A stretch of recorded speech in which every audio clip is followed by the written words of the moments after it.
I'm so excited to share with you guys something really big that the Lord's been doing. Do you remember October 23rd? I shared a video. It might have been the last video that I posted, actually. It's been a while, sorry. But it was one evening, and this man comes up to the door and asks for some food, which isn't abnormal. I've talked about that before. And so I gave it to him, and he spoke English. It's my favorite.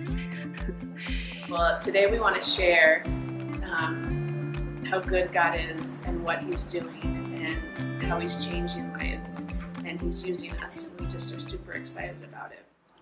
Hello guys, my name is Ariel. I'm from Costa Rica.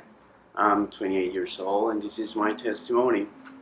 I was in high school trying to be accepted for friends and be popular and cool. I grew up in a Catholic family. Ellos me inculcaron all the Bible stuff, and I don't know, I never really believe in Jesus or God, but I know that He exists in some way. Anyways, about when I was 15 years old, I tried marijuana in a party, and it was like my new toy.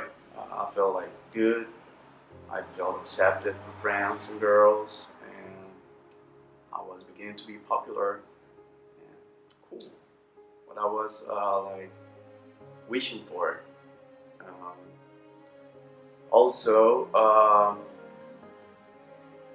felt like I was missing something in my mind or in my chest.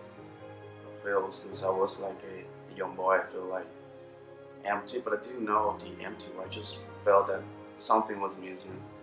Okay, so I started to go to parties and hang out with friends. Okay, no eran buenas influencias, they weren't good influences to me. So I keep doing drugs, keep drinking alcohol, and probando nuevas cosas. Entre ellas, at the age of 17, I tried cocaine, I tried crack, but I was trying to keep moving with my normal life. I was playing for this soccer team that is very popular in Costa Rica, that it's named Saprissa.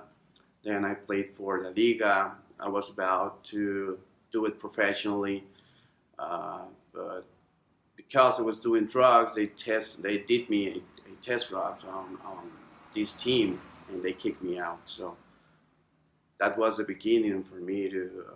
Eso fue cuando empezaron los problemas para mí.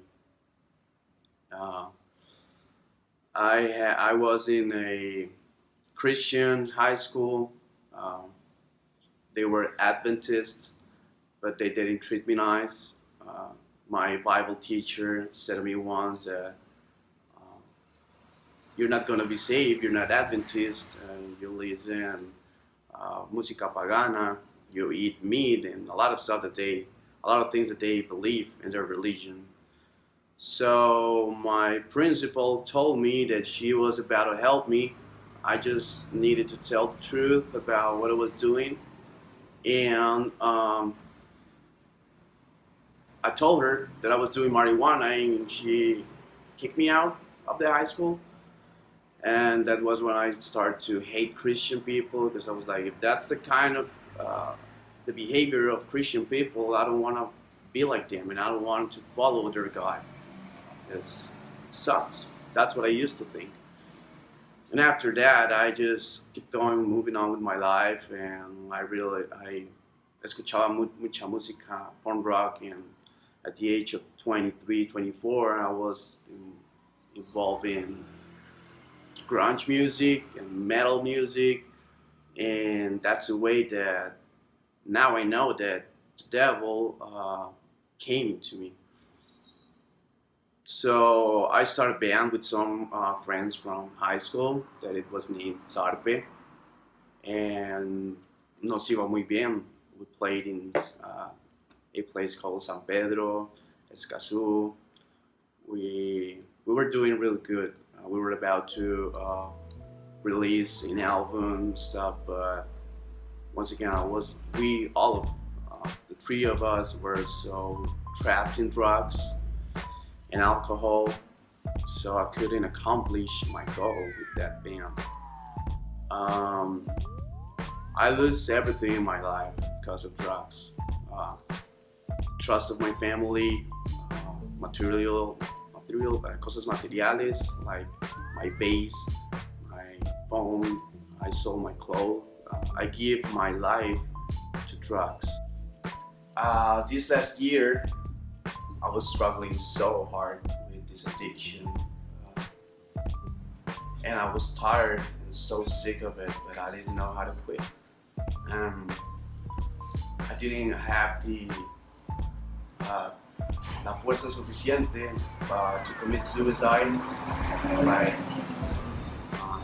como dispararme o colgarme. I just wanted to keep doing drugs and drugs to not feel anything, or hoping that someday maybe I just fall asleep and never wake up. Happens that one day I woke up at 5 p.m. of the afternoon, and I ate something in my house, and I told my mom, okay, I asked for my mom for like $20, and she said to me, no, you're going to spend it on drugs, so I'm not going to give you money. And I said to her, okay, I'll get it by myself. I went out, started a walk without no direction, just trying to see qué podía pasar en el camino, or maybe I can rob somebody. For some reason, I started walking in the side of San Francisco del Rio that Kevin lives, and I never walk in this neighborhood. So I was walking, hoping that find someone who was doing drugs or someone to invite me. And then I checked this big white house with the lights on, and there were a lot of people in there talking so loud in English, and then I thought, oh, there are a lot of gringos in there. Yeah, maybe I can puedo estafarlos or say a lie to them, but I wasn't sure about it. So I just stand in front of the house for a little bit, watch the house, try to think of something. Never came, nada pasó por mi mente. So I ran about the block, and then tuve como las fuerzas para knock their gate. Yeah, I was having a women's group that night, and as the women were leaving, he kind of came up and he was asking for food, and so all my women left. And then I remember that there were like women coming out, and I feel embarrassed for a second, but I thought like, well, you know what, it doesn't matter, nobody knows me. And then this woman came out, her name is Carrie, and I told her, oh, is there any chance that you can help me? I'm starving, I need some money, my mom kicked me out. I started to lie to her because I need money to do drugs. I'm so anxious that night. So when I met him, he was grungy and his hair was really long and he had a lot of facial hair. And he just looked like someone that had been kind of living on the streets. But he just looked grungy, like he looked tired and he looked lost and hopeless. So as I was talking with him, this happens on a regular basis, and so we always offer food. Are you hungry? And then we ask if we can pray for him. And she told me like, we don't give money to homeless people, but I can give you food. And I was like, I tried not to be rude. And I was, yeah, whatever. I wasn't hungry. I didn't want food. Just solo quería dinero en ese momento. Entonces she came out and she saw me with this tenderness on her looking, and she asked me, why are you on the streets? And I start to talk to her, and then she paused me and she said, why do you speak English? It's not supposed to be around like homeless people. So that night, I just really shared with him how he can have freedom from drugs and from sin and from the bondage that he was in, and that this emptiness that he was feeling, the Lord just wants to take away. And so I was really just giving him the basic truths that I think we take for granted as Christians, that we have an understanding the goodness of God and the gospel that he gives us. And so I was just sharing with him how loved he is, and that life is better when we're walking with the Lord, and that the Lord wants to fill this emptiness that he has. And it was just really special how vulnerable he was being. And, he was saying things like he was having suicidal thoughts, and that he was sick of doing drugs, that he was realizing that the fulfillment that he was trying to find through drugs wasn't happening, and he came to a place of saying, well, what's the purpose of living at this point? If the drugs aren't fixing the problem, I don't know what will, and I don't want to be here any longer. And so I just got to share with him that isn't the hope that we have, and that the Lord wants to change him and change his life and show him how good he is at filling us up in that way. At the end, she told me, you know what? I'm gonna give you the money so you can go to your home and ask to your mom to forgive you. And I was like, yay, money to drugs. And she gave me 2,000 colones. It's like about $2. And it's not too much, but it was something. I wasn't running out. No tenía dinero en ese momento. And she gave me pinto also, which, by the way, I don't like pinto, but I ate it in front of her.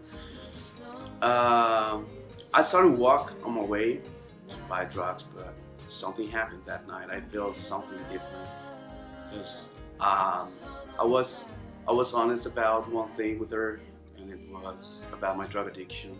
I felt so empty, so lonely, so tired, so sick of my life. I feel like a meaningless person, like trash, just a trash with legs. I don't know.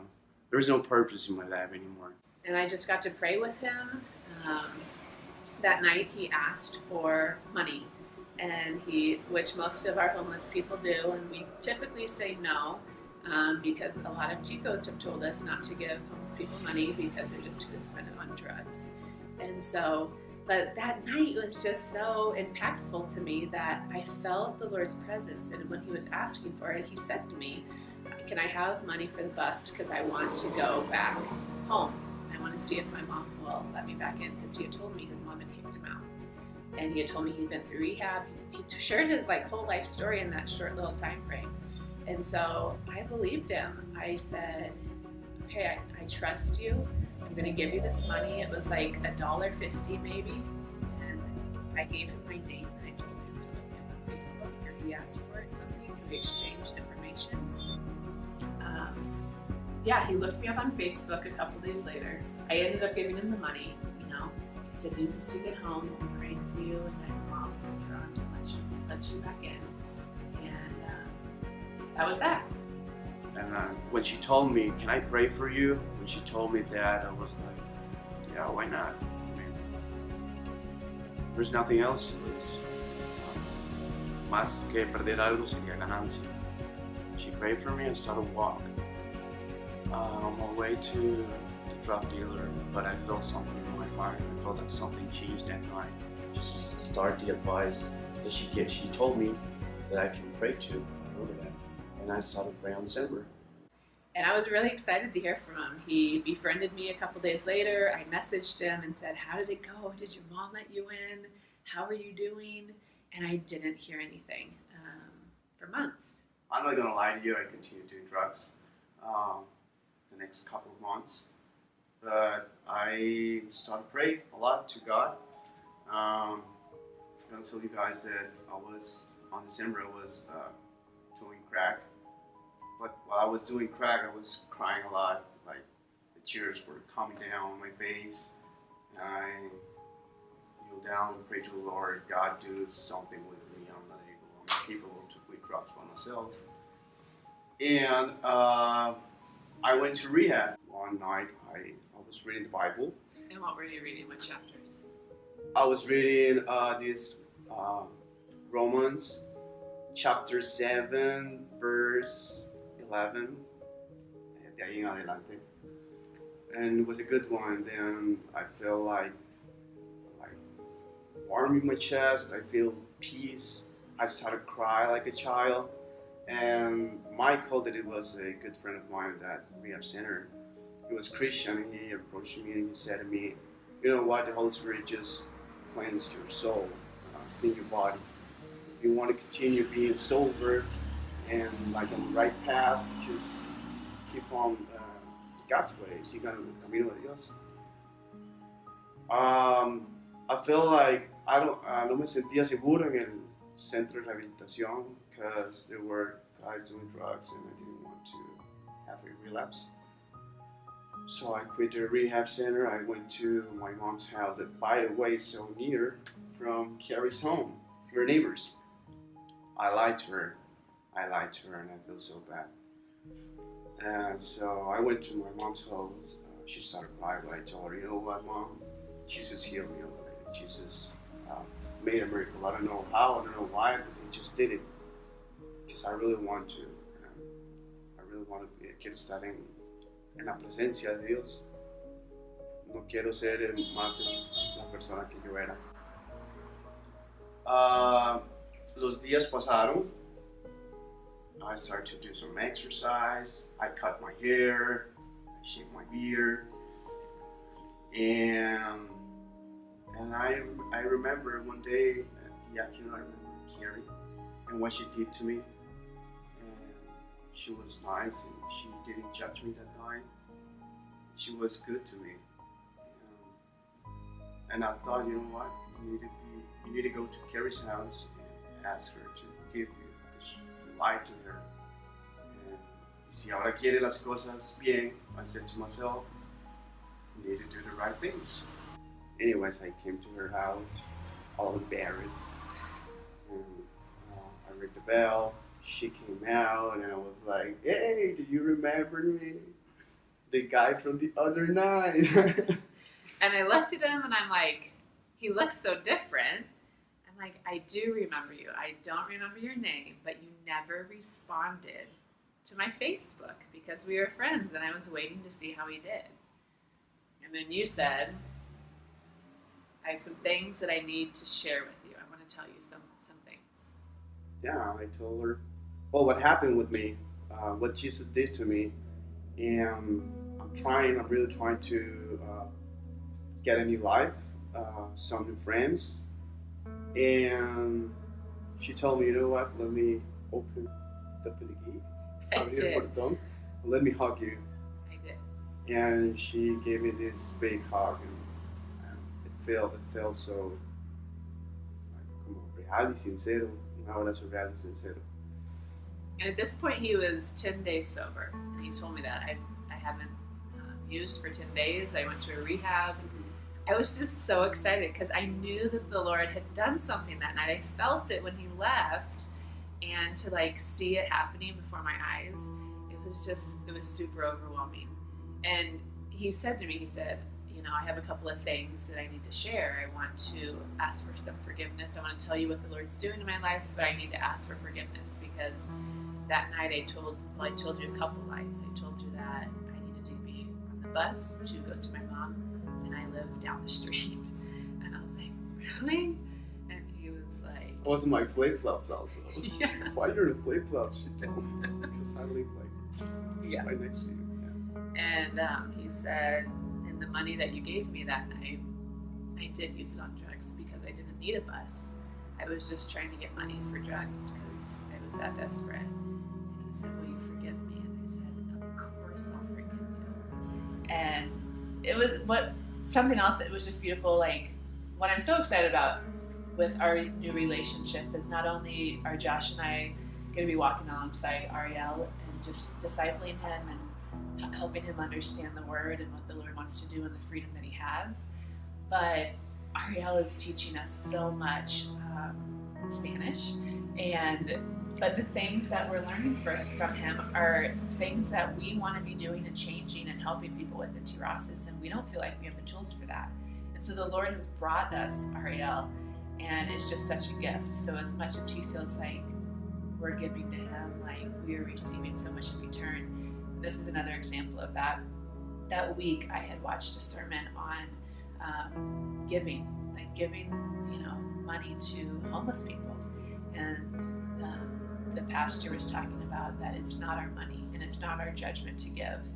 And, me and Josh had kind of been wrestling with, like, we probably shouldn't, everyone's telling us not to give, so we're not going to give. But in that moment, the Lord was saying, Carrie, if I ask you to give, I want you to give because I'm going to do something in that. Even though he used our money on drugs, the Lord still used it. And isn't that just so beautiful? What else? I wasn't Christian. I'm a Christian now. I believe in Jesus. I believe in the Lord. He saved my life.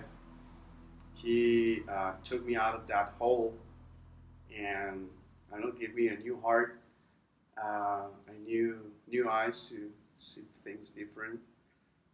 And I feel so happy. I have new friends, Josh and Carrie, and they have been so nice to me. She invited me to church that day. To his name is called Comunidad de Paz. Well, he said to me that day, you said, I want to know more about the Lord, and I don't have people to teach me. Like, do you have a place that you go? Do you have any guidance you can give? And I'm like, yes.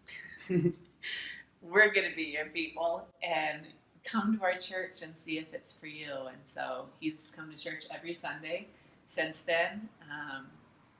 And that was a month and a half ago, because now he's been sober for a month and a half.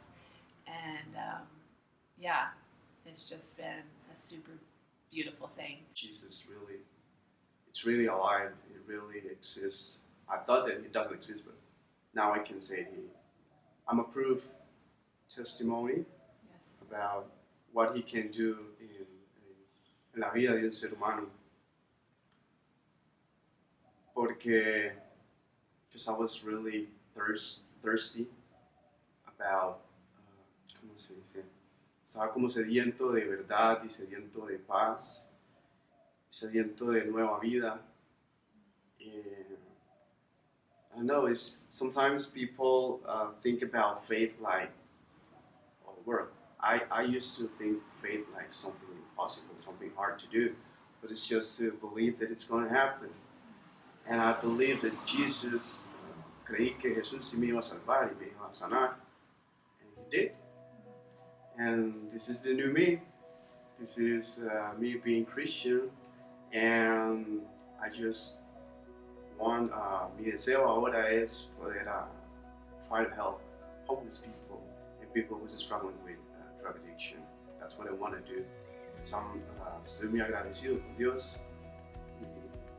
Carrie, Josh, he used them to help me and walk me on the right paths. Yeah, and I said to him, like, cry all you want. Like, I am all the time overwhelmed with when the Lord just does something in such a beautiful way, and it just shows you how special, like, we each are individually, and the way that the Lord has, like, mapped out this beautiful testimony of his, and it's going to change lives. His heart desires for that. I know it's going to. It's changed me just hearing it, and it's just beautiful, and it's overwhelming to see how uniquely the Lord cares for each one of us, and the way that he does it. It just is so good. And I just discovered something. Well, every morning when I wake up, the first thing that I do is kneel down on my room and pray to the Lord. And ever since I cry in the morning, and I'm like, what's going on? I'm crying. Porque no solía ser así. Pero lloro, I cry of happiness, and cry because I feel peace of mind, and I feel that I'm finally full. I don't know how, it's just how Jesus works in my life, and I'm finally full. My mom's so happy. My family, it's like jumping of happiness. And All right, I just want to encourage you guys that the Lord wants to use each of us in such a unique way. And even when we do little things that we feel like are not making a difference, and sometimes we don't get to see the fruit from our act of kindness or our open arms or our acceptance or whatever it is, that God is using it. And Ariel's proof of that. Like, Ariel could have not come back to my house and found other people to do this with him, and I would have never known the impact that that evening had on him. So I just encourage you guys to just be ready and willing to do something that doesn't seem like it would be that big of a deal or that would be that life-changing, because it is going to be that life-changing. When he's asking us to do things on behalf of him, it's for big, big reasons. It's for salvation. It's for a new relationship with the Lord. It's for